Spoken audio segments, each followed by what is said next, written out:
Arek-arek iki. Enggak. Makanya belajar madza al-wahyu wa ma adraka mal wahyu. Wahyu itu apa, dipelajari dong. Kalau ilham itu apa, hidayah itu apa, fadilah itu apa, maunah itu apa, dipelajari gradasinya, strukturnya, perangkat-perangkat dan persyaratannya. Kamu pikir Allah itu membikin terus Allah itu wah ngenteni jek suwe kira Jokowi, wah jek suwe ki Soeharto. Bagi Allah seluruh kejadian yang kita alami dari Adam sampai kiamat itu cuman des ngono tok. Kalamhin bil basar. Sekejapan mata ngene gitu. Jadi ketep ngene iki wis kita sudah berlangsung sekian triliun tahun. Itu sama dengan Nabi Sulaiman bikin sayembara, siapa yang bisa bawa istana Bilqis ke sini. Terus Ifrit, saya yang akan angkut memindahkan istana Bilqis ke sini. Berapa lama kamu membawa? Kata si Sulaiman alaihissalam. Sebelum baginda berdiri dari singgasana, istana sudah sampai ke depanku. Sulaiman kan menghormati jane wis kesuwen jane gitu, tapi dia nggak ngomong dia. Bisi aku tok kesuwen lho ya. Nggih.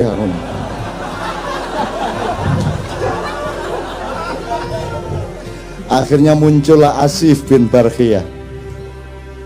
Ya baginda, sebelum baginda selesai berkedip istana sudah di sini. Terus Sulaiman gurung jawab, sudah di situ istananya. Jadi jin kalah sama manusia jauh.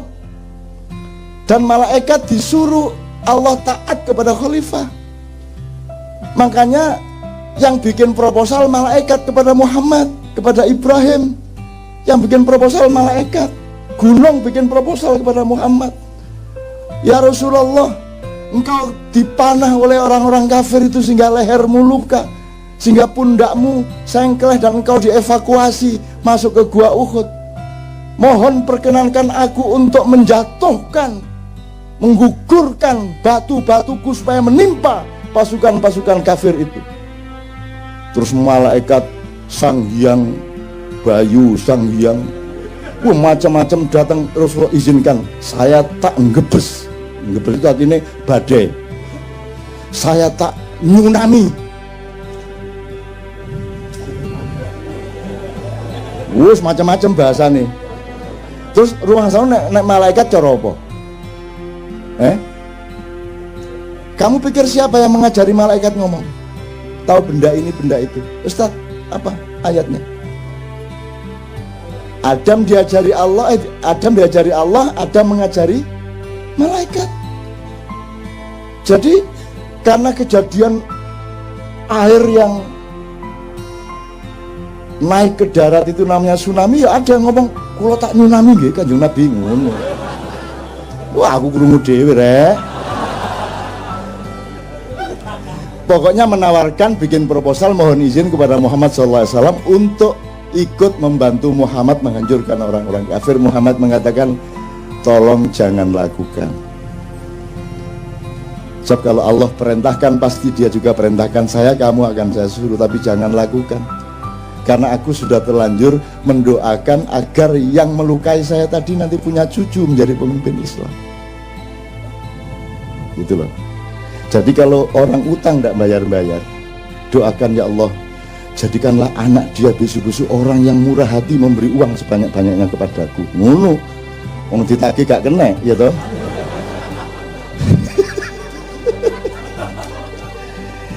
Gembira ya Anda ya.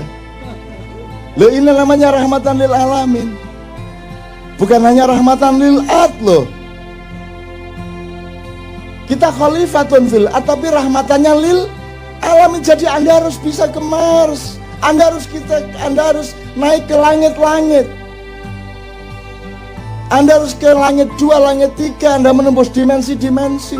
Karena Anda berkewajiban untuk rahmatan lil alamin. Lah ini bumi tok aja kamu tidak bisa rahmatan lil alamin. Paten-patenan bendino. Soal tato gelut. Ayo tatoan gak oleh wudu. Gitu toh? Gak sah wudumu. Seneng arek-arek. Kok gak sholat? Aku gak bisa wudu ya.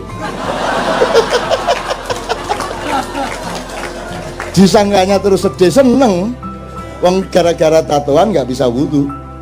Akhirnya dia nggak pernah sholat kan. Sing salah sing bid'ahno atau sing karena nggak sholat akhirnya. Jadi kalau Anda ingin tidak sholat, mulai besok tatoan. Padahal wudhu itu kan bukan urusan kebersihan jasad, tapi kebersihan hidupmu, rohanimu, perilakumu, akhlakmu. Makanya secara simbolik meripatmu dibasuh, karena kamu harus waspada, kamu sering melihat hal-hal yang tidak baik. Begitu juga telingamu, mulutmu, hidungmu, dan seterusnya. Kakimu, tanganmu dibasuh karena dia sering melakukan, dibersihkan dari perilaku-perilaku biasa. Kalau yang kentut pantatmu tidak diusap. Masa ana wudu ngene ngene wudu. Nggak ada. Balik yang kentut siapa?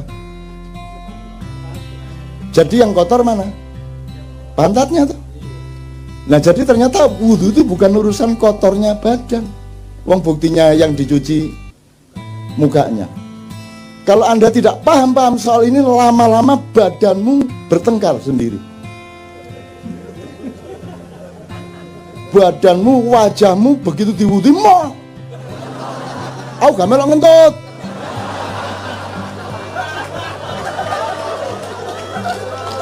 Terus ngene, ku selet iku sing ngentut dudu aku .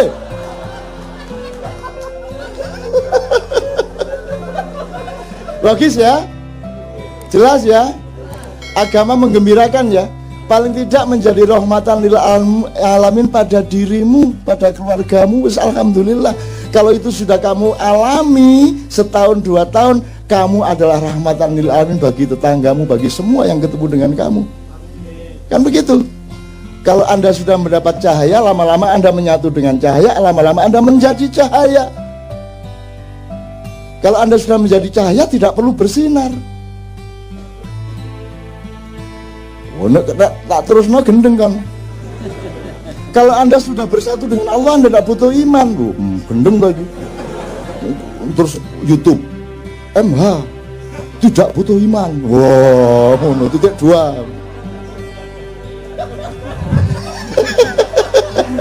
Dipotong meneh, so buntut.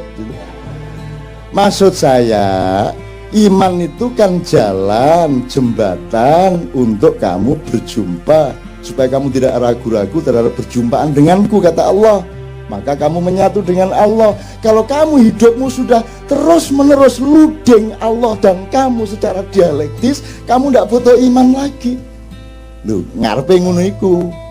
Ojo terus MH anti iman. Gendeng arek-arek iki. Saya ditanya wartawan MI, Cak, kalau puasa Mbak Novia memasakkan apa kalau buka? Terus aku jawab, pokoknya saya itu ndak ingin yang susah-susah. Maksudnya ya misalnya daging ayam itu kan kudu betot, dicekel apa belunge, terus wis angel Mas. Aku tempe tahu wis gampang, bleng ngecapi cepet. Terus besok keluar di koran MI, MH2 saya anti daging. Apa ini? Saya anti daging. Jangan vegetarian, naruno terusan akhirnya. Saya enggak vegetarian, saya tidak anti daging. Bayangin kalau saya vegetarian dan saya yakin kepada vegetarianisme, terus semua manusia itu vegetarian, dunia akan hancur. Lah terus PT gak dibelah, wedhus ambruk, jalan Tamrin wedhus kabeh. Dek Senayan PT petok. Lah ndak boleh disembelih, dibunuh ndak boleh, sembelih ndak boleh, terus piye? Wes akhirnya overpopulasi, kambing, sapi, kerbau, wes sembarang, burung dara semua nggak boleh diapa-apain kok. Jadi kalau vegetarian karena keperluan pribadi tidak ada masalah, tapi jangan dijadikan ideologi. Kalau tak laksanakan bener kan ngeluh dewe kan ndak semua. Bayang no, wetek ini macet-macet petok ubur petok. mentok lah ya apa. Istana iki sine wedhus. Ngarani bose.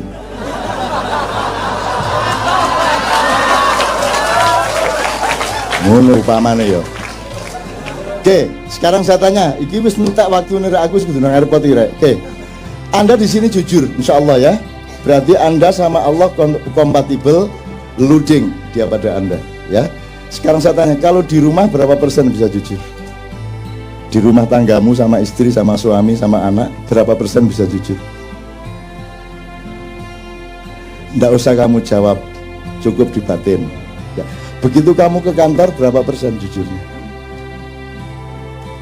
Kamu kalau jujur di kantormu hancur apa jaya? Kalau kamu jadi anggota DPR, dibutuhkan kejujuran berapa persen? Mana yang dibutuhkan kejujuran atau kekejaman? Mana yang dibutuhkan kesantunan apa ketegaan hati? Jadi di negara ini, di mana tempat kejujuran? Di mana tempat kesucian? Di mana tempat kemurnian? Di mana tempat objektivitas? Di mana tempat keadilan? Hanya di sini, pas Jumat kedua tok. Nanti pulang ya nggawa gak jujure dhewe. Nanti teman sekalian ya.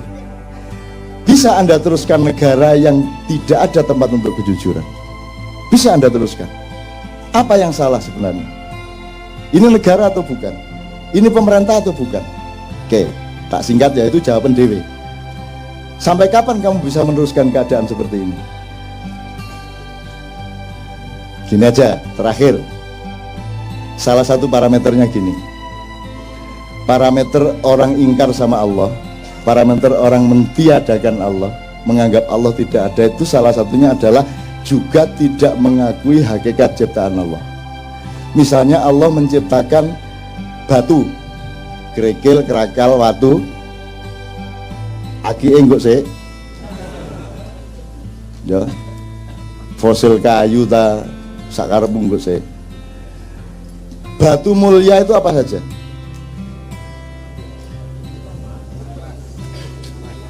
Emas, intan, berlian. Oke, mau milih apa? Intan gitu ya, intan ya. Oke, tiga aja, kita ambil tiga dari variabel ini: intan, emas, batu. Kalau intan, emas, batu, Anda bisa nggak ngukur dengan mata Anda ini emas beneran atau tidak? Nggak bisa ya. Ini berlian harganya mahal, itu gimana caranya kamu ngukur? Jadi yang benda kelihatan mata saja Anda tidak bisa ngukur. Sekarang Anda tahu nggak bahwa manusia itu dibikin oleh Allah, ada yang berkualitas batu, ada yang berkualitas tembaga, silver apa namanya, perak, emas, berlian, inten, mutiara. Betul enggak? Percaya enggak Anda bahwa ada manusia mutiara? Siapa contohnya manusia mutiara? Muhammadun Basyarun laisa kal basyari bal huwa yaqut bainal hajari. Muhammad itu makhluk, tapi dia bukan sembarang makhluk. Dia bukan makhluk biasa. Dia adalah mutiara di tengah batu-batu. Tak persingkat ya Mas ya. Sekarang orang ngerti nggak bedanya manusia batu sama manusia mutiara? Diajarkan nggak di sekolah? Untuk membedakan manusia bermutu dan tidak, diajarkan nggak? Orang sekarang ini, rakyat Indonesia, ngerti nggak bedanya manusia batu sama manusia mutiara? Nah kalau tidak, tolong simulasi. Bangsa yang tidak mengerti bedanya batu dengan mutiara, itu bisa terjadi apa pada mereka? Sebab nanti ada mutiara yang dibuang karena toh orang tidak mengerti mutiara. Ada batu yang dimutiara-mutiarakan dengan pencitraan melalui Kompas, Tempo, dan lain sebagainya. Terus Anda semua percaya itu mutiara. Cuman dikasih warna kuning supaya seperti emas dan Anda percaya dia emas. Terus Anda harus pakai demokrasi, dan demokrasi itu biar seon emas sama seon batu sama. Satu suara. Demokrasi itu lahir dari bangsa yang tidak mengenal kemutiaraan manusia.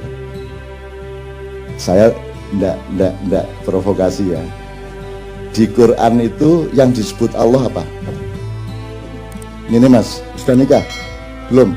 Mbak sudah nikah? Belum? Kok kabeh perawan ya oke? Gono Habib Anis iki. Sudah nikah? Dah. Lebih penting mana, negara apa nikah? Nikah, jelas ya. Umumkan tuh kepada setiap orang, bahwa negara kalah penting. Sekarang pilih mana, negaramu bubar atau pernikahanmu bubar? Dah jelas. Jadi kamu memberi bobot sesuatu itu mesti ngerti mana emas, mana mutiara, mana batu. Kalau kamu tidak mengerti itu, kamu akan celaka. Lebih parah lagi seterusnya. Nah sekarang ini yang terjadi adalah, untuk apa saya ambil emas mahal, susah nyarinya. Mbok sudah saya ambil batu saja, tapi tak cat seperti emas. Itu yang terjadi. Musik ya gitu, DPR ya gitu, pemerintah ya begitu, kan yang dicarikan batu-batu. Jadi kalau kamu sekarang oleh Allah diberi karomah sehingga Anda adalah mutiaranya bangsa Indonesia, Anda harus siap untuk sengsara, siap untuk tidak dianggap, karena yang berkuasa dan yang punya duit tidak akan mau membeli Anda karena terlalu mahal harga Anda. Mending ambil batu dianda-andakan, ngerti nggak? Ngerti ya? Oke. Sementara nggak ada orang marah, orang juga nggak ngerti kok bedanya emas sama. Jadi teman-teman sekalian, di Ma'iyah ini nomor satu adalah tolong belajar kualitas manusia. Tolong mempelajari mana manusia batu, mana manusia mutiara, mana emas.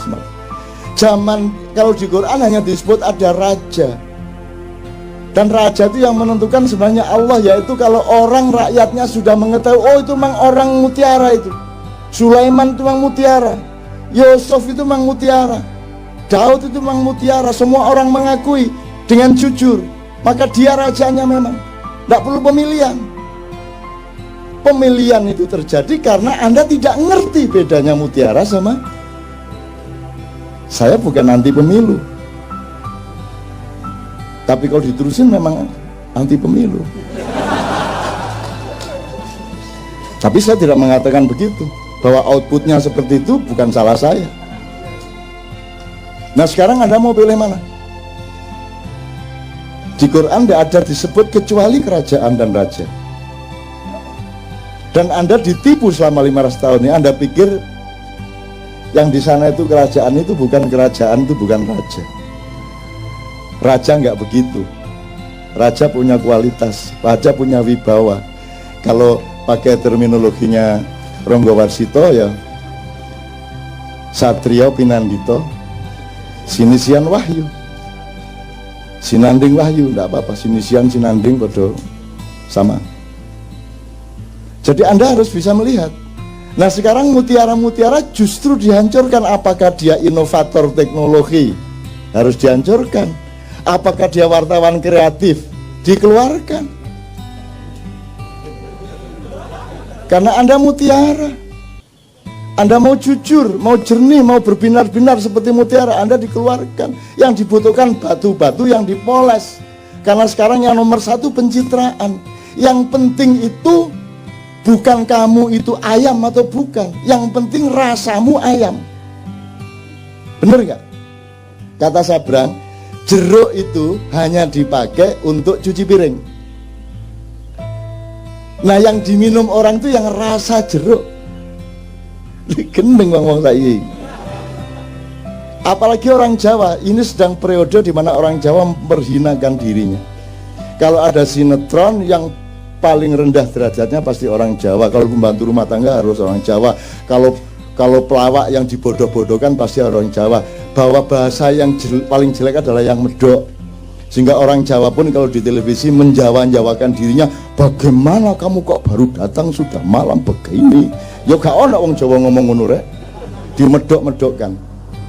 Jadi dia bikin jeruk tanaman, bikin jambu, bikin opo, ternak lele. Engkau nek wis ada jeruk yang bagus disebut jeruk Bangkok. Pokoknya Jawa bisa ngelek dewe. Begitu apik nek gak Bangkok, Bombay, apa meneh, Jumbo, Mandarin kan gitu. Pokoknya yang istimewa, yang mutiara disebut luar negeri. Nah, Anda bulan depan harus mulai tahu bahwa Anda ini direkayasa untuk ditutupi, dimusnahkan, dipendem, dihancurkan, disembunyikan dalam waktu yang sangat lama, 500 sampai 700 tahun tergantung cara kita melihat bagaimana. Tetapi ini sudah sampai hampir ujungnya, dan kita akan menemukan zaman yang baru sesudah itu. Insya Allah tidak lama lagi. Yang sehat badanmu, yang sehat, doakan saya juga sehat. Ini sudah berakhir, akan berakhir, tapi kita masih akan lucu ndak karu-karuan beberapa tahun ke depan ini. Terus lucu sampai jangan guyu gitu. Itu ya teman-teman sekalian ya. Pokoknya mutiara dan batu ya, tolong diingat. Itu aja kira-kira saya kira harus segera ke airport. Saya mohon tidak bersalaman malam hari ini karena engkau sudah rohani ya. Kalau engkau masih membutuhkan tangan, jasad dan materialku, engkau rendah. Tapi karena engkau dan aku sudah mengalami pertemuan rohani yang agung, maka tidak perlu bersalaman secara langsung. Itu caranya mergo kati kepingin cepet-cepet. Loh ya kan gitu, orang hidup kan mesra ya kalau begitu kan. Ya kan berarti aku sudah menyalamimu ini sekarang. Gitu ya. Tak doain semua Anda di sini akan oleh Allah dibuka seperti Rasulullah dibuka oleh Jibril dada dan kepalanya. Hidupmu akan semakin terbuka. Kapan Anda butuh, Anda dapat dari Allah. Kapan Anda ada kesulitan, langsung Anda ketemu kemudahannya. Amin ya rabbal alamin.